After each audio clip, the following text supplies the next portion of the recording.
In today's video, I'm going to teach you how to use ClickUp for software development. By the end, you'll have a ready-to-go workspace built from a proven template, and you'll know exactly how to tailor it to your team's process. Start by opening your ClickUp account in your browser or desktop app and signing in. Make sure you're in the workspace where your team collaborates.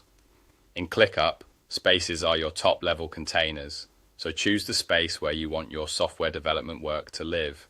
This might be the area where your team plans, builds, and releases features. Next, hover your cursor over the specific space in the left sidebar. When you do, you'll see a small menu icon with 3 dots appear next to the space name. Click those 3 dots to open the space menu.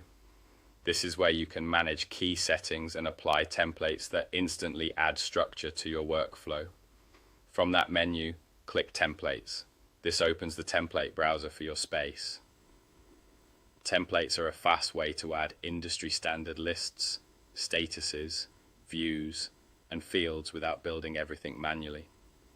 If you don't immediately see the template options, make sure you're in the correct space menu.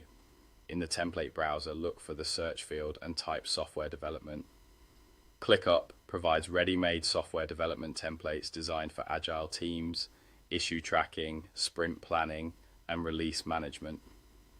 Take a moment to preview the template if a preview is available so you can see the lists, statuses, and views included. Things like backlog, in progress, review, and done. When you've found the software development template you want, click it, then click Use Template.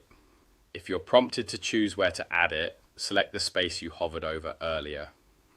Some templates offer quick options like whether to include sample tasks or keep default statuses. If you're unsure, the default choices usually work well for a clean start. Click Confirm and let ClickUp add the structure to your space.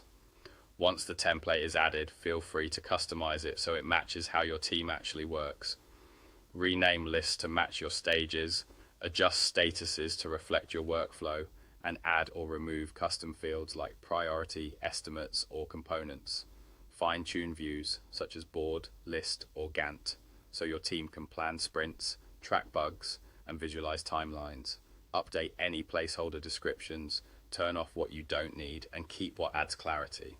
The goal is to preserve the template's helpful structure while making it your own so your team can plan, build, and ship with confidence.